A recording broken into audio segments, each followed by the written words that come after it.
Hello, hello, welcome to this festive edition of Geek Lunch Meet. I'm your host, Chris, as usual. Now, of course, it's only a week till Christmas, so I thought we would have a look at this week's news. There isn't much going on this week in the build-up to Christmas.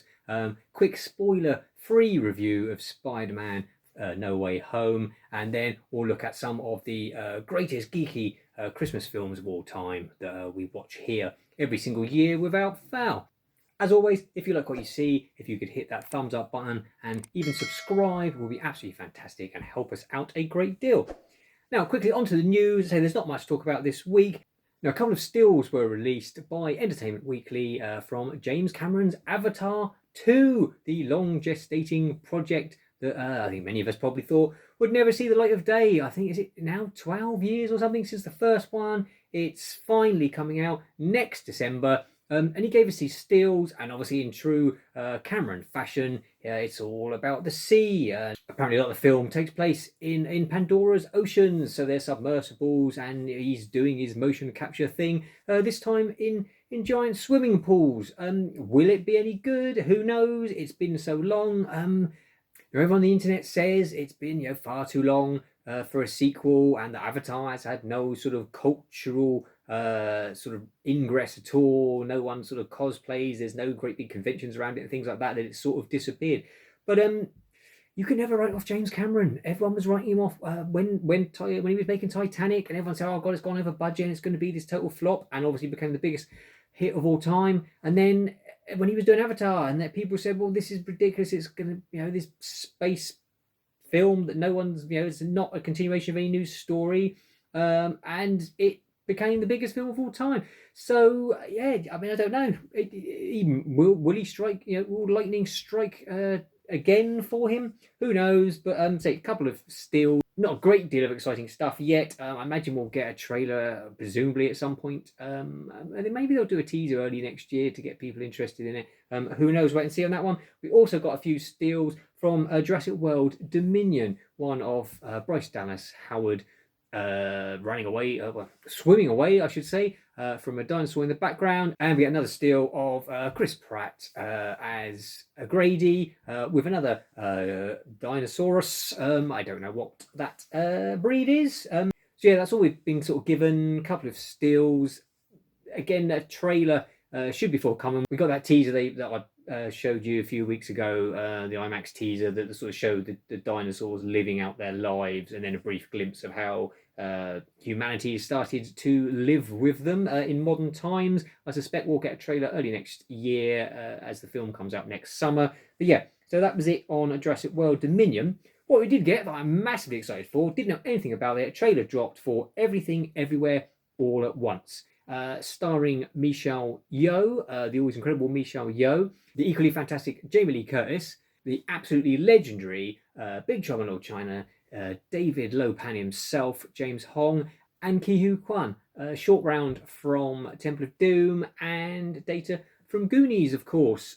He doesn't do much acting these days, so great to see him back. And the film looks absolutely bonkers. It's directed by Daniels, which is the directing collective of two guys who the only other sort of big film I know they've done was Swiss Army Man, which I loved. If you've not seen it, it's about Daniel Radcliffe's farting corpse used as a jet ski at one point. It's quite bizarre, but really quite heartfelt at the end as well. And this just looks just equally as batshit. There are. It looks like they've ended. Everyone's going a multiverse way. Marvel's opened it up. This appears to be some sort of multiverse where different versions of yourself exist. So Michelle Yeoh can tap into all the skills and knowledge and memories of all the different versions of her. There are googly eyes. There appears to be a raccoon singing a David Bowie song. What is not to like? It looks absolutely fantastic. I'll drop a link as always to the trailer in the description below. It comes out in March in the States. Hopefully we'll get it at the same time over here in the UK. Yeah, really looking forward to it. It looks absolutely weird which is right up my alley. So yeah, Everything Everywhere All at Once. Never heard of it before until this week, and now it's pretty much top of the list of films that I would like to see next year. Now, the big news this week, obviously, is that Spider-Man No Way Home has dropped in cinemas. I saw it Wednesday night here in the UK, where it opened slightly early. Very difficult to review it without spoilers, because there's a lot going on. So all I will say is I absolutely loved it. I thought it was fantastic. Cinema was packed. First time I've seen a cinema absolutely full of people since the pandemic began, and it's the first time I've seen people cheering and clapping during a film since Avengers Endgame. There's some great moments in it that true believers, Marvel fans are going to absolutely love. So I will just say, yeah, go and see it if you're a Marvel fan. Try and avoid spoilers if you can. There is some stuff that has sort of been mooted around on the internet for ages. So obviously, if you're a big geek like me and you check out all the film sites and stuff, you probably know some of the surprises. But there was some stuff as well that did come as a big surprise to me, which was great. There is an end credits scene, and then there is a scene right at the end of the credits. It's not so much a scene; it's something a little bit different from Marvel. So I don't want to give spoilers, but yeah, go and check it out. Maybe in the new year, we'll take a look at how it affects Marvel going forward and ties in with Hawkeye and things they may be looking at in the future. So Spider-Man No Way Home, short review, go and see it. If you get a chance to go and see it, if you're worried about the Omicron virus and stuff, then it's probably, it's only going to be a few months till it hits Blu-ray, but definitely check it out when it does. So my favourite Christmas movies that we watch here every single year. We will start off with let's just go straight in with the big one, Die Hard. And I know there's a lot of always internet chatter about, is it a Christmas film or not? Well, let's put the record straight. Of course it bloody is. It is set on Christmas Eve. John McClane is coming back to see his estranged wife at a Christmas party. There's Christmas music. There's snow. There's the ho ho ho, now I have a machine gun. There's the Christmas tape he sticks the gun on his back with. So many Christmas references. And at the end, big happy ending, Christmas music, and Sergeant Powell gets to relive the spirit of Christmas by overcoming his fear of shooting innocent people and shooting a bad guy several times. I mean, what could be more in the spirit of Christmas? So Die Hard, yeah, just it's a no-brainer. We watch it every year. Die Hard 2, I will also say, does fit into the Christmas film category. Again, set on Christmas Eve. John McClane going to meet his wife at the airport. It's not as Christmassy, but it does snow and ends up with the same Christmassy music. So yeah, we'll throw that one in there as well. If you want to watch Die Hard 2 as a Christmas film, I'm not going to stop you. You can also chuck in Lethal Weapon and Jaws the Revenge if you want to torment yourself and watch a film like that. It's technically set at Christmas. I don't think they actually refer to Christmas very much in it. But yeah, knock yourself out with that. But Die Hard, absolute classic Christmas movie. Now, the Krampus is one that I've only recently, for the last few years, have started watching at Christmas. Michael Dougherty directed, who also did the previous holiday film of Trick or Treat, which I've only seen once, and I find it okay. But this I do enjoy a lot more. He then went on to do Godzilla King of the Monsters, which was also good fun. But yeah, if you want something a bit different, obviously the Krampus is a nasty take on the old Santa Claus legends. So don't expect all sweetness and light in this version. Adam Scott, Toni Collette head up a great cast. It's very funny in places, a bit creepy in places.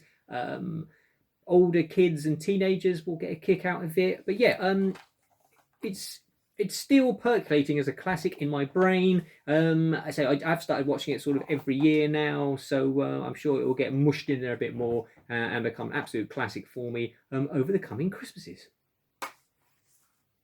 Gremlins, fantastic. There's not really much more to say about that. Absolutely love this film. It's a great monster movie as well as a great Christmas movie. It just evokes, it takes me back to being 10 years old again when the film came out in it was 84, I think, wasn't it? The reuse of the Back to the Future Universal the town square set just dressed up with snow. The creature work is absolutely fantastic. Joe Dante at his best. The music is fun. A lot of Christmas tunes mixed in with it. Do You Hear What I Hear? as Billy's mum is trying to kill the gremlins in our house. I absolutely love it. Yeah, watch it without fail every year, and probably during the year as well. I watch it usually a couple of times. Can't say enough good things about it. Just watch it. That's all I can say. Oh, and don't feed them after midnight.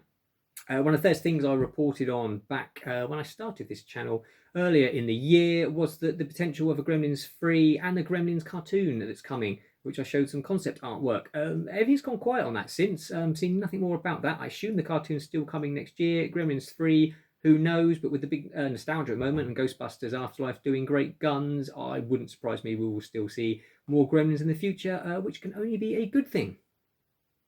We love Elf in this house. I know Will Ferrell seems to be a bit marmitey. You either love him or hate him. There's lots of people who don't like him at all. I actually really enjoy his stuff. I think Anchorman is fantastic. But Elf is just so very Christmassy, and it's heartwarming, and it makes you feel good.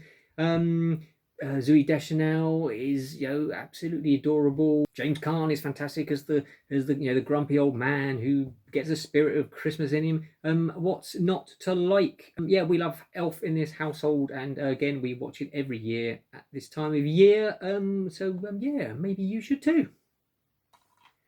I've said before on this channel that if you don't like the Muppets, there's probably something wrong with you, and you should probably go and get psychologically tested, or at the very least hand yourself in at a police station. Yeah, and Muppets Christmas Carol is probably their best cinematic outing. I know it's become a staple in households all over the world. Michael Caine is fantastic. The song's great. They just do a really good job. I hope they can get back to the standard of this type of movie. Some of the stuff, the Halloween special they did this year on Disney Plus, as I reviewed, is actually quite funny and a bit more in this vein.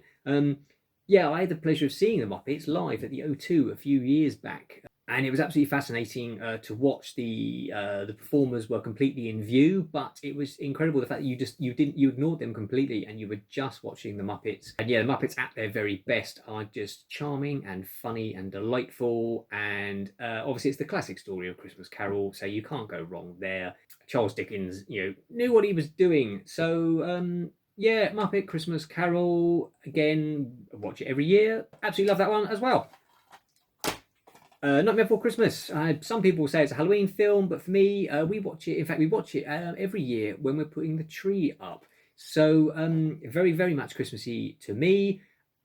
A couple of years ago, on my birthday, just before the world went to shit, we managed to see the live version of this, where they showed the film and had the live orchestra playing music up at Wembley with Danny Elfman and the cast, Catherine O'Hara, singing the parts as well, and it was absolutely joyful. I know they've been doing it in the States. I know COVID has put the kibosh on a few of those. They are starting to ramp it back up if you get the opportunity to go and see it. I remember when this film first came out, it was back in the time when a film would come out in the States and then would take ages to come out over here. Because it was Christmas themed, they decided to leave it a whole year. So by the time it came out, I already had it on bootleg video, already seen it loads of times.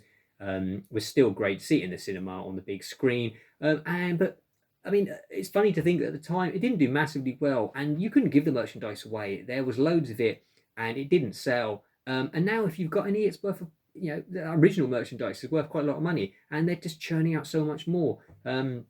Disney, I think, realised what they had there. I know they retheme the Haunted Mansion every Halloween in Disneyland and Disney World, and have sort of whole parties around Jack Skellington. So Nightmare Before Christmas is absolutely one of my favourites. Again, fantastic music. The stop motion animation is absolutely gorgeous. Probably never been bettered, in my opinion. So every year when the tree goes up, as I say, we watch that one. So definitely put that on your holiday viewing instantly. Something slightly different is the episode of From Bottom Season 2, Holy, the Christmas episode. If you've not seen Bottom, it was a sitcom here in the UK about 20 years ago now, starring the late, great, and still sadly missed Rick Mell as Richie Rich, and Ade Edmondson, my looky-likey, some people say, as Eddie Hitler. Any relation? Yes, he has a mother. Just stupid schoolboy humour. a lot of violence. Absolutely love it. And the Christmas episode is a tradition we watch here every single Christmas Eve without fail. We know all the words, we know all the jokes. We'll join in. It's almost like a Rocky Horror Picture Show type of performance. It's violent, it's bloody, where Richie loses his finger. There are sprouts, a burnt turkey, violence. What more could you want in a Christmas show? Bottom Holy, one of our all-time favourites. And lastly, to finish up, something a bit different, Rare Exports, a film from Finland, which is one of my all-time favourite films, not just Christmas movies.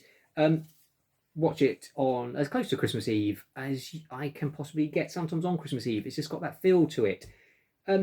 It's a real-life father and son team who are the main stars in it, living out in the wilderness, in some mountains in Finland, herding reindeer. And one year there are some Americans have come in and are blowing up parts of the mountain, mining, but are they possibly trying to dig up the original Santa Claus himself, who's trapped in ice?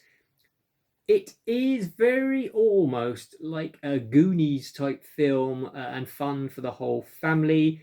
Then you do then have to figure in a reindeer slaughter, a sort of autopsy scene on a Father Christmas, and lots of full frontal naked old men. So I mean, nothing says Christmas more than slaughtered reindeer and wrinkly old man's junk. If that's your type of thing, absolutely give it a go. They usually show it on Channel 4 here in the UK now, I've noticed, most years. You used to be able to get this Blu-ray from a company called Oscilloscope, which I believe was the film company that belonged to the Beastie Boys. So I absolutely love it. The photography is beautiful. It has got a beautiful story. It is not your average Christmas movie, let's say, but it's still like all the other ones that I've talked about today. Still gives an uplifting spirit of Christmas, just maybe not in the way that you imagined. But yeah, Rare Exports I can't say enough good things about it. It's my top recommendation. So yeah, check that one out if you have not already. So that's it from me for this year, really. Next week will be Christmas itself, so I won't be doing a episode then. So I'll be back with you in the new year. Thank you to everyone that's watched over the last 10 months that I've been going. It's been fantastic to get so many viewers, much more than I expected. So thank you. I say subscribe if you haven't already. And I'll be back in the new year with all the latest news and reviews. And I keep saying it, but I will be doing my best to get some cooking in the show as well, to actually bring the lunch to the Geek Lunch Meet. Yeah, so we can get some movie related cooking done and some snacks that you can munch on whilst watching your favourite movies. So until then, take care, be safe, enjoy your Christmas. Hope you get together with friends and family. I know it's looking a bit matrixy and a bit deja vu for last Christmas, but hopefully things will be okay. So yeah, be safe, take care, and eat geek, and Merry Bloody Christmas.